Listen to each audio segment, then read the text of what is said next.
Una controversial transición de mando.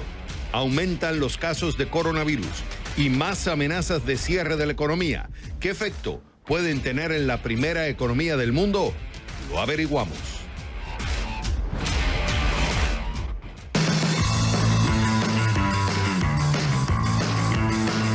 Mientras la entrega número 21 del Latin Grammy se celebró en Miami, ¿puede la industria tener justificación para celebrar después del efecto económico por el COVID-19?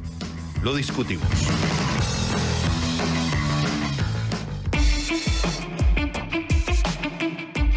Apple anuncia nuevo microprocesador diseñado por ellos mismos.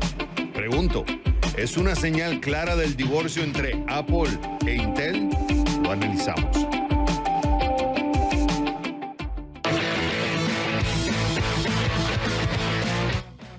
¿Has tenido que quedarte en casa enfrentando el temor por la situación económica, la incertidumbre laboral y las presiones familiares? En Dime Xavier, te doy unos tips que apliqué y me funcionaron.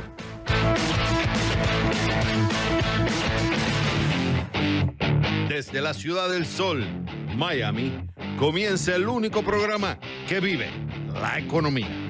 Este es CNN Dinero, que arranca en 3, en 2, en 1. ¡Vámonos!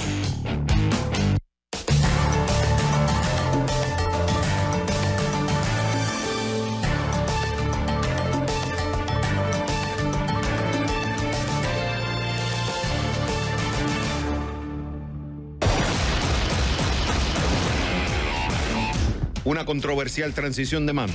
Aumentan los casos de coronavirus y más amenazas de cierre de la economía. ¿Qué efecto pueden tener en la primera economía del mundo? Lo averiguamos.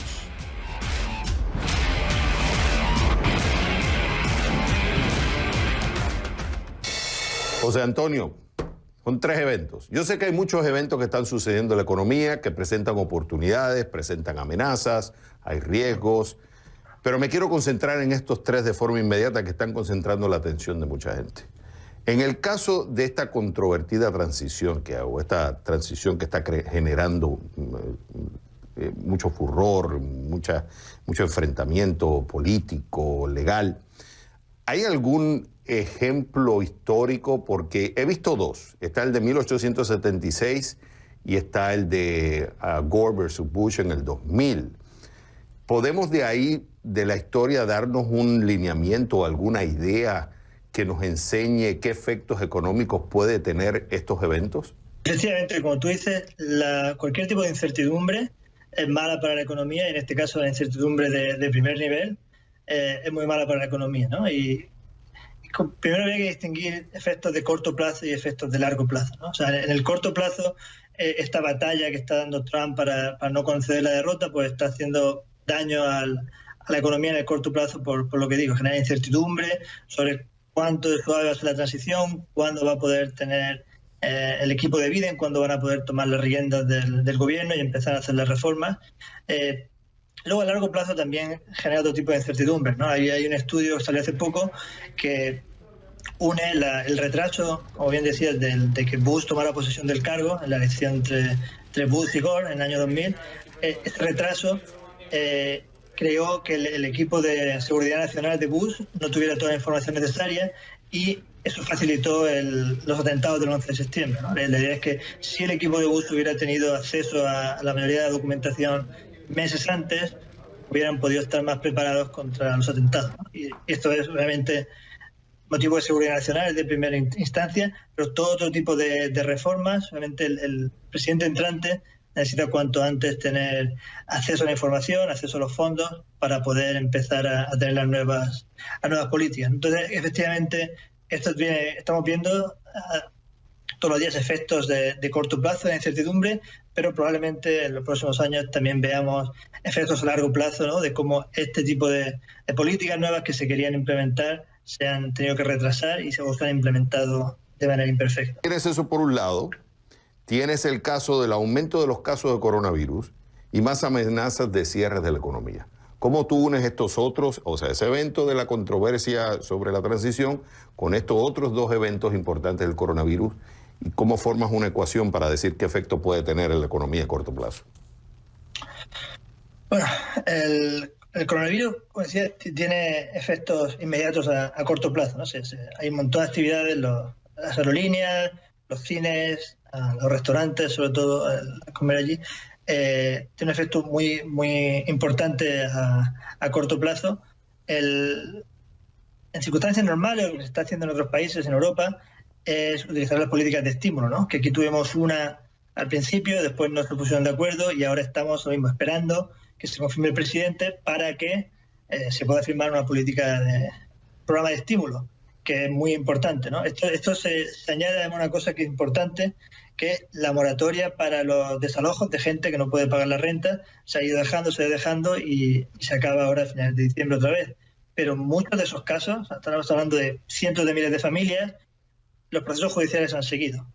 Y ya se ha fallado que se van a expulsar a esas familias de las casas, ¿no? Con lo cual, tienes muchas dimensiones. Tienes negocios pequeños que están cerrando, tienes familias que están a punto de quedarse en la calle, tienes gente que se está quedando el poco dinero que tenía, los ahorros, y el gobierno necesita ponerse de acuerdo y crear cualquier programa de estímulo, sobre todo para estas familias que lo están pasando y para muchos negocios que no recordemos, ¿no? Si un negocio se hunde, sobre todo en estas circunstancias que son como factores exógenos, cuesta mucho para otros negocios, sobre todo negocios pequeños, volver a crearse y volver a funcionar, ¿no?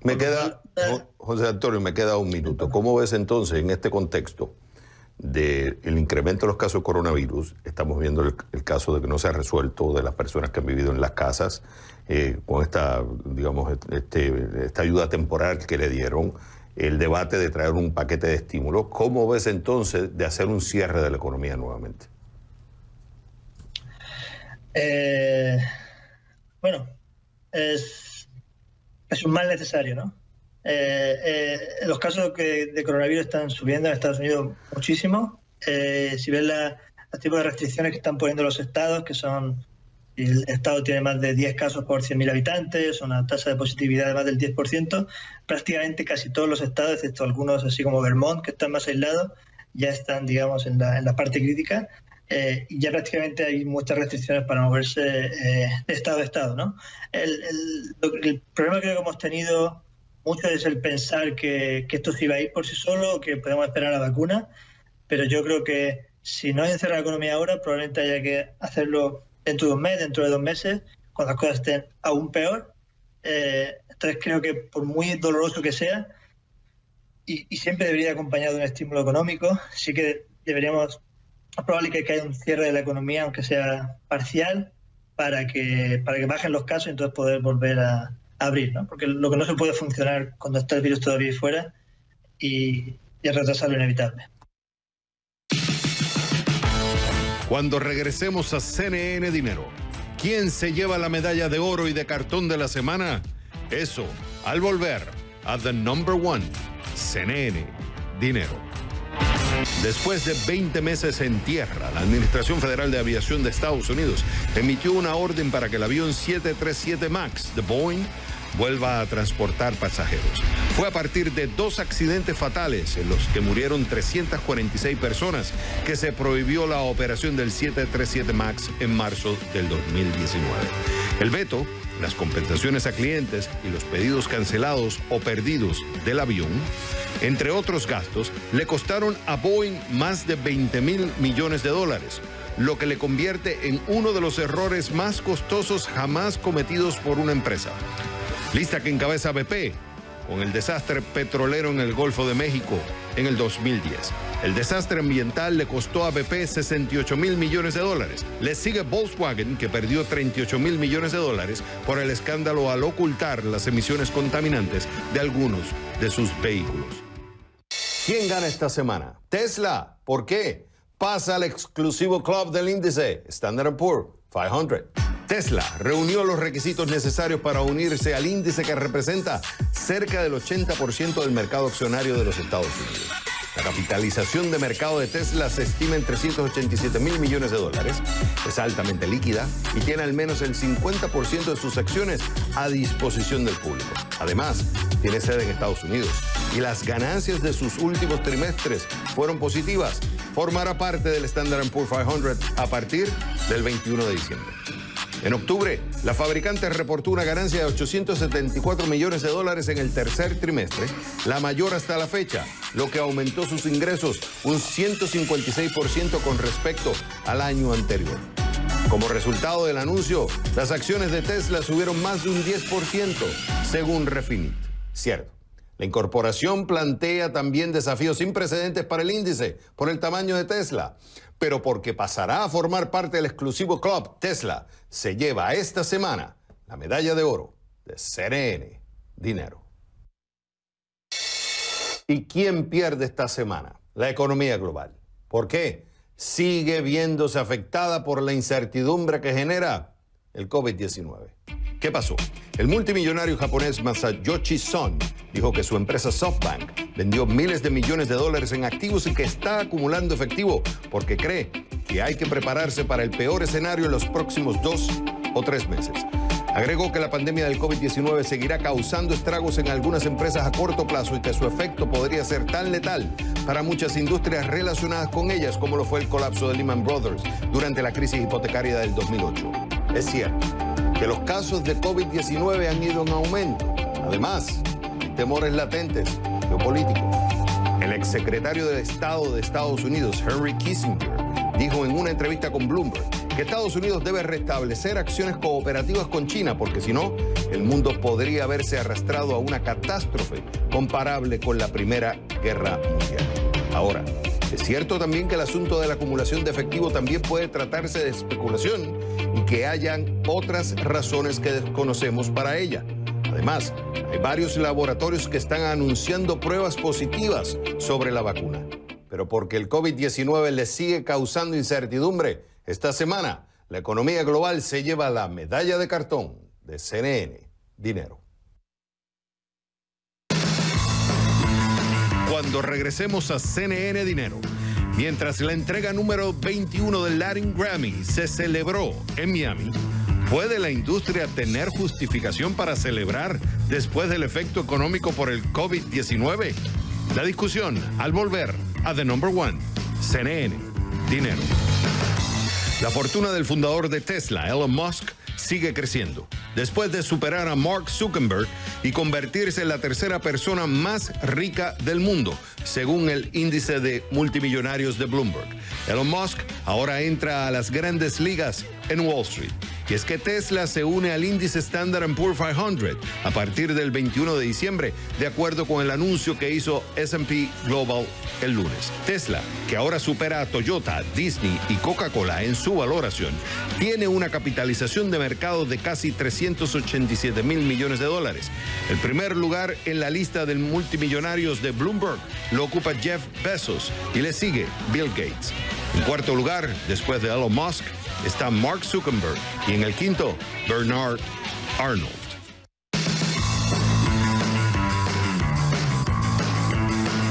Mientras la entrega número 21 del Latin Grammy se celebró en Miami, ¿puede la industria tener justificación para celebrar después del efecto económico por el COVID-19? Lo discutimos. Vamos a definir lo que es la industria musical como tal, porque cuando uno habla, la gente habla de la música, rápido piensa en los artistas grandes, piensa en los shows en vivo, pero la industria en realidad musical es mucho más abarcadora, ¿correcto? ¿Qué es lo que es la industria musical? Bueno, la industria musical, sea en los Estados Unidos, sea global, tiene dos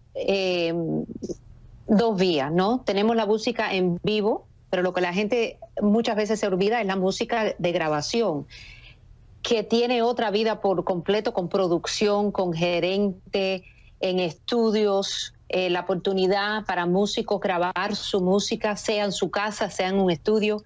Entonces, la industria de música es viva y también en grabación. Por el tema del coronavirus, todos ellos se han visto afectados. ¿Quiénes han sido los que más, o sea, si lo vemos así, viendo lo que vienen siendo eventos en vivo, grabaciones, el turismo, digamos, musical, la educación musical, los agentes, promotores que también se han visto afectados, ¿quiénes han sido los que más han perdido en todo esto? Los músicos que tienen una vía por la música en vivo. O sea que porque han perdido la oportunidad. Los centros de bellas artes están cerrados, Broadway está cerrado, las arenas de conciertos, de arenas, todo está cerrado por el COVID. Ok, yo tengo acá un reporte de la industria del recording en Estados Unidos y hay 5 estados, es interesante porque 5 estados que son los que más generan plata. Está California, segundo está Florida, tercero New York, cuarto Tennessee y quinto Texas. En el caso de la Florida, ¿qué eventos o sea, el efecto del coronavirus en la industria musical que has visto? Bueno, uno en cada uno de 5 músicos, uno seguro, hay muchos estudios ahora que van a decir, bueno, yo creo que tengo que buscar otra vía de hacerme la plata, tengo que buscar otra forma de hacerme mi vida y no puedo hacer músico más. Eso es 1 en 5. Tú sabes, por supuesto, California tiene muchas grabaciones. En la Florida la mayoría es música en vivo. Tenemos estudios, por supuesto, muchos estudios en Miami, muchos estudios en Orlando y en Tampa, pero en la Florida lo más afectado es la música en vivo. Antes de entrar en lo que viene siendo, digamos, los riesgos, o vamos a decir, las amenazas y oportunidades que presenta todo esto del coronavirus, porque no hay duda que va a haber una transformación. En todas las industrias está sucediendo y en esta no va a ser la excepción. Pero hay una cosa interesante porque, y quiero que me corrijas, porque uno piensa rápido que la industria en realidad se ha afectado en su totalidad, pero estaba viendo, lo saqué del Billboard, de la revista Billboard, que en el 2019, en lo que viene siendo en los Estados Unidos, se generaron, en lo que viene siendo recorded, cerca de 11.000 millones de dólares. Claro, esto es en el 2019. Pero entre el 80 y el 90%, ahí viene lo interesante, entre el 80 y el 90% de ese negocio proviene de streaming. Entonces uno piensa, a lo mejor estoy cometiendo una lógica incorrecta, si por el coronavirus nos hemos visto obligados a estar en la casa. El negocio principalmente de recording viene de vía streaming, pues a lo mejor este sector de la, digamos, de la industria musical no se ha visto afectada porque la gente sigue consumiendo desde el hogar, ¿o no? Por supuesto. Hay un estudio ahora que 70% hay un increase que ha subido la industria de cogiendo su música online, pero que los patrocinadores y la audiencia paga por la música. Entonces ha subido eso por un 70%. Entonces lo que tú estás hablando es, por supuesto, correcto. Hay otras oportunidades en el online music pay, ¿ves? En donde la audiencia paga por su música. Y eso sí ha subido exactamente por lo que usted está hablando, porque la gente está en la casa. La gente está en la casa, consumen más, sí. Pagan, de la misma forma que pagan entretenimiento, pues pagan por la música. Me queda un minuto y esta pregunta es clave. ¿Cuál para ti es las amenazas y las oportunidades que se van a presentar en la industria en los próximos 1, 3, 5 años con todo esto del coronavirus? Bueno, las perjudicaciones y las amenazas ahora, por ejemplo, te doy un ejemplo de la música clásica. Hay más de 1.200 orquestas en los Estados Unidos. Esos están catastróficamente tratando de sobrevivir. Y entonces esa industria de la música clásica va a cambiar. La oportunidad de la música clásica, por ejemplo, es coger las oportunidades de las grabaciones, de las producciones de música y tener más CDs, más audio, más música online. ¿Ve? En la industria comercial, por ejemplo, globalmente, sí, hay muchas oportunidades ahora en donde la industria es una industria de 50 billones de dólares, en donde el 50% de eso es música viva, pero el otro 50% hay muchas oportunidades. Hay más de 28 billones de dólares en la música, en grabación, en producción, como usted dijo antes, de la producción de música. Cuando tú dices billones, para hacer una aclaración, cuando tú dices billones te refieres billions en inglés, ¿correcto? Billions in English. O sea, que serían 1.000 millones en español, no importa. Pues 1.000 millones sería trillion. Sí. La industria es 50.000 millones. 50.000 millones. O sea, que lo que tú estás viendo que sí va a haber un efecto, para cerrar entonces la idea, el efecto del coronavirus en la industria ha sido, muchos han perdido, otros han ganado, pero que estás viendo a largo plazo una transformación donde muchos de los eventos en vivo, de las grabaciones, se van a ir más que de forma digital. Forma digital, formas en donde también el poder venderle el concierto digital, hacer CDs y audios si la industria o ese músico no estaba pensando en esa grabación y ponerla en CD, por supuesto. Ahora está forzado en una forma positiva, ¿no? Forzado a entrar en el comercio y en la industria de música de producción online.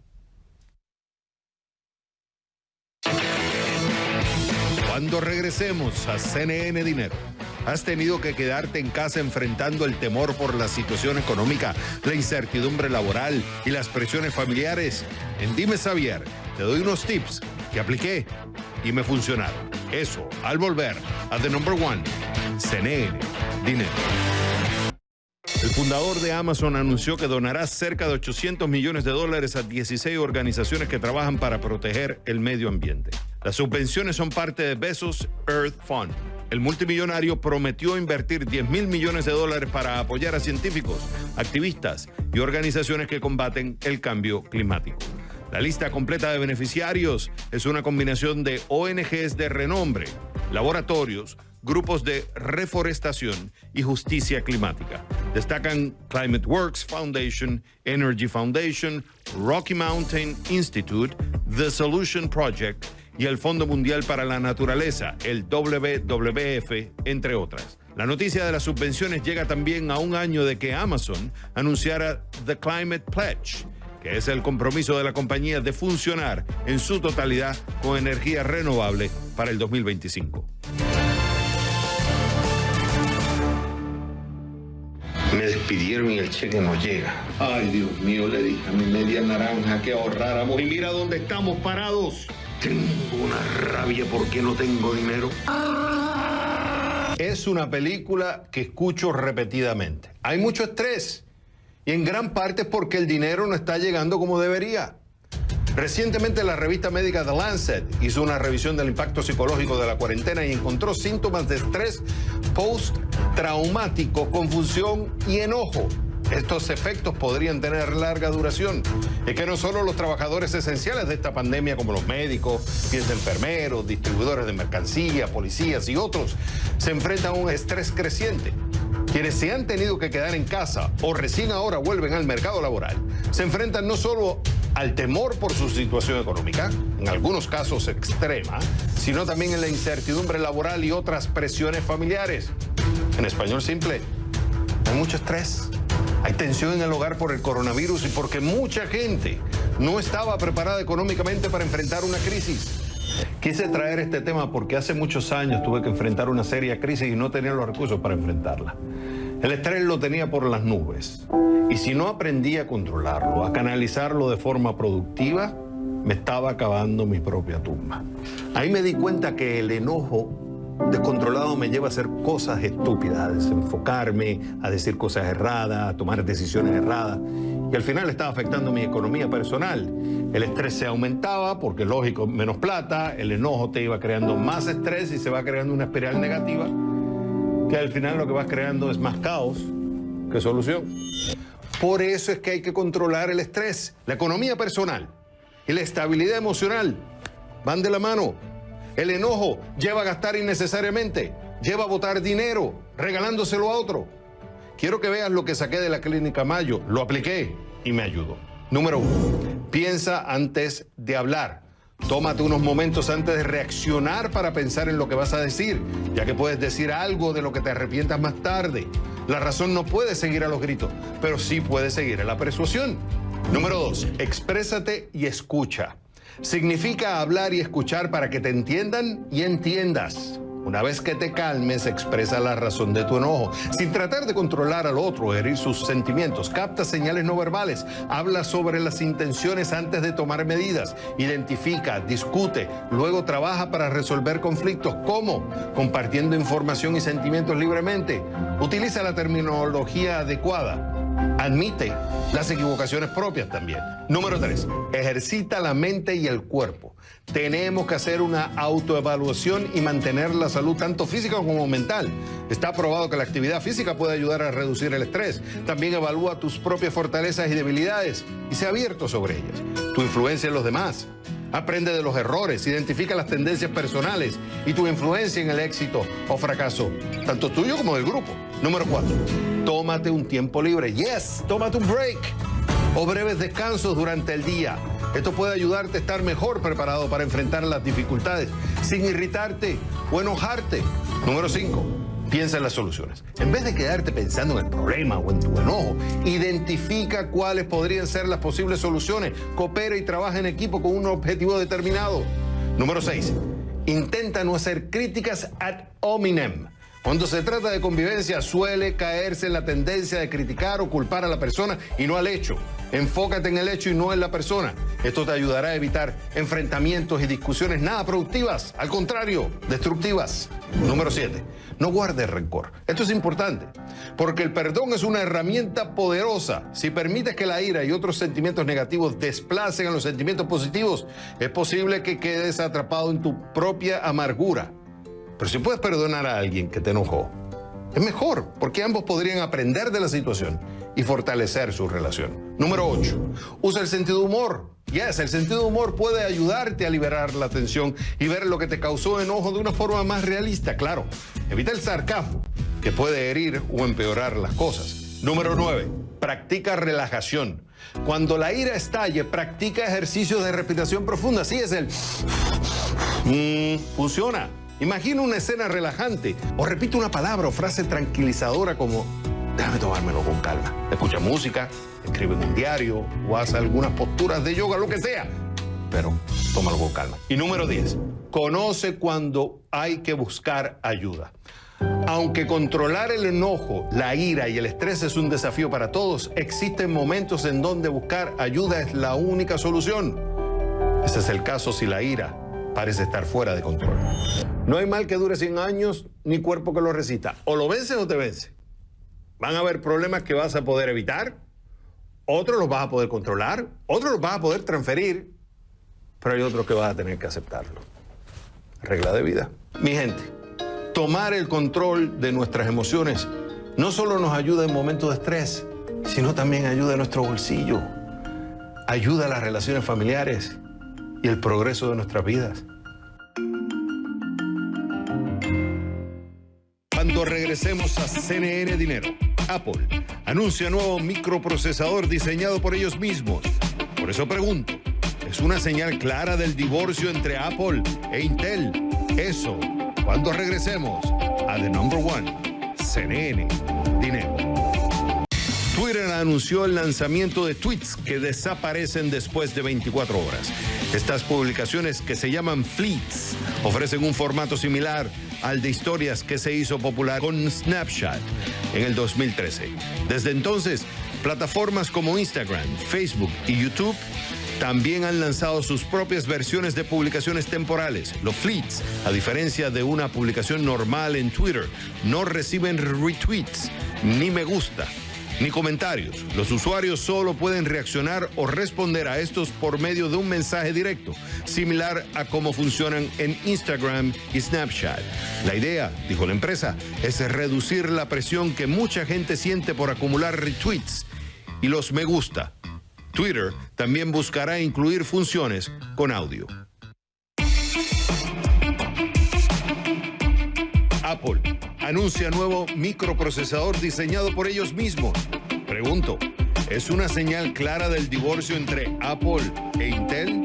Lo analizamos.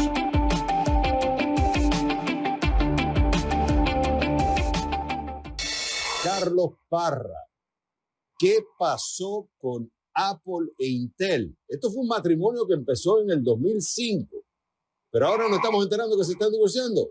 ¿Qué pasó?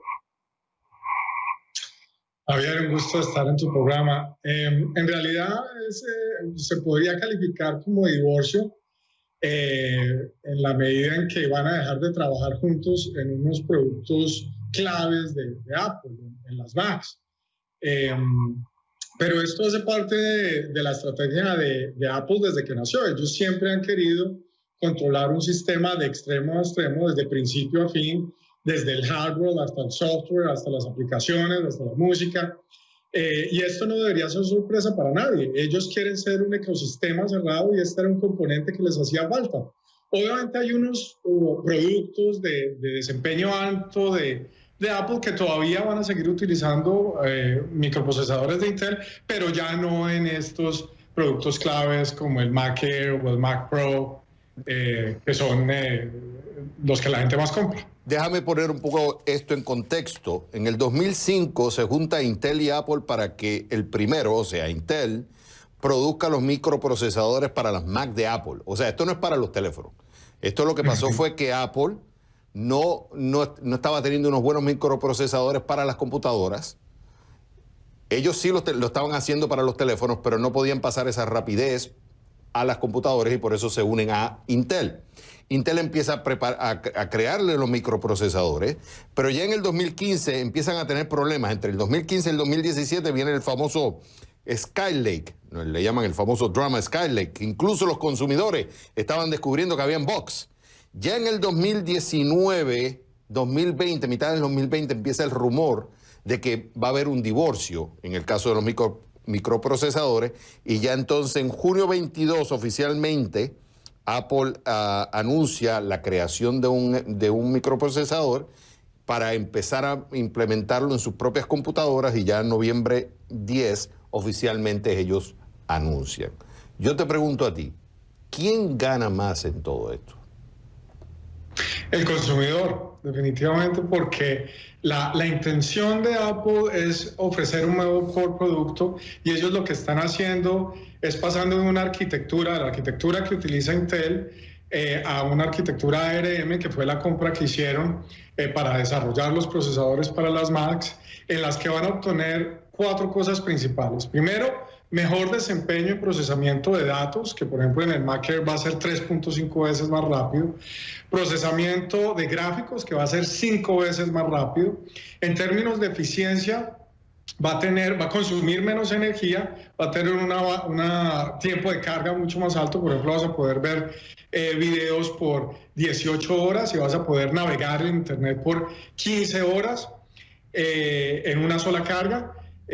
Un tema clave, que es con el que aludes al de Skylake, que es el tema de la seguridad. Entonces ya esto va a ser un producto dentro del ecosistema de Apple, que ellos van a poder controlarlo y tener completo acceso y completa tranquilidad, que va a cumplir con las pólizas y las políticas de privacidad que ellos quieren dentro de su ecosistema cerrado. Y finalmente el tema estético, que Apple nunca ha dejado de tener, y ahora va a ser un microprocesador silencioso. Ya no vamos a tener un ventilador todo el tiempo sonando mientras estamos viendo Netflix. Oye, otra cosa importante, y esto te voy a dar esta data para llevarte a la tercera pregunta. La tercera pregunta es si valen más separados que juntos. Y digo esto porque Apple vende 275 mil millones de dólares en venta aproximadamente. El negocio Apple, en el negocio de computadoras personales, es el 8,5%. O sea, no es un jugador grande en comparación con Dell, Lenovo, HP. Las ventas de PC, o sea, lo que vienen siendo desktop and laptop, en el negocio de Apple representa cerca del 8%. Tampoco no es un negocio muy importante en comparación como, por ejemplo, los teléfonos. Y ahora que está incrementando el tema de servicio. O sea, que por un lado Apple, el negocio de las PC no es vamos a decir, el killer, como es el caso de los teléfonos. En el caso de Intel, Intel aproximadamente vendió en el 2019 71 mil millones de dólares. El negocio de Apple a Intel, o sea, la venta de microprocesadores de Intel a Apple representa entre el 2 al 4%. El 50% de las ventas de Intel son para lo que viene siendo los PC. Lo que pudiera ser entonces representar entre 1 a 2 mil millones de dólares el negocio de Apple a Intel. Si tú tienes que vender 71 mil millones de dólares, aunque estamos hablando que de entre 1 a 2 mil millones de dólares es mucha plata, no es un gran porcentaje dentro de las ventas de Intel. Por tanto, lo que me parece que desde el punto de vista financiero no se afecta a Intel, ni tampoco a Apple. Y lo que tú estás contando lo que muestra claramente es que el divorcio entre ambos, o sea, ellos valen más separados que juntos. ¿Tú lo ves así? Sí, señor. Efectivamente son 2.000 millones de dólares lo que le compra Apple a Intel en microprocesadores. Eso no es significativo para ninguno de ellos. Justamente lo que quiere Apple es, ahora que las ventas de teléfonos están llegando a un plató, quiere diferenciarse en laptops. Y quiere decir, mire lo que es un laptop de verdad. Y ofrecerle a los consumidores un nuevo producto que es tan rápido como el teléfono, que se despierta ahí mismo, que es silencioso, que aguanta la batería todo el día y toda la noche, y que los competidores de él, como mencionaste, van a decir, uy, ya, pero nos dejaron en el aire. Y son puntos de precio que no son tan altos. Por ejemplo, la versión educativa del Mac Air va a estar en $899. Entonces, un consumidor que dice, sí, yo me puedo comprar un laptop por $500, $400, pero si le meto $400 más, voy a tener una experiencia completamente, voy a entrar al ecosistema seguro, estético, end-to-end que me está ofreciendo Apple, y eso es lo que quiero. Lo van a hacer sin pensar, es mi intuición. Y entonces Intel a la vez puede liberar ese dinero y puede liberar esos recursos para enfocarse en data center, que también es importante para los ingresos de la compañía, enfocarse en inteligencia artificial. Entonces podemos concluir de forma preliminar que este divorcio entre Intel y Apple es más un beneficio que un costo para ambos. Sí, era una alianza de conveniencia. A Intel sí, importante tener un cliente como Apple, pero tener un cliente como Apple feliz es muy difícil porque ellos son muy exigentes. Entonces piden y mire, y la velocidad y la eficiencia. Entonces ya Intel va a decir, mire, menos mal, usted ya va a hacer su propio microprocesador, terminemos la alianza, sí, me van a hacer falta los 2.000 millones de dólares, pero me puedo enfocar en otros negocios que me va mejor, como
Introducing the Bronco family.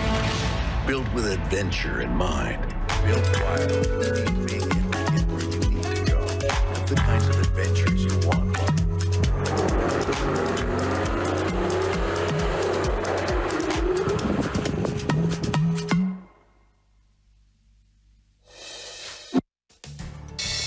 Mi gente, hemos llegado al final de CNN Dinero. Ya ustedes saben, esto es CNN Dinero, donde la prosperidad está a su alcance.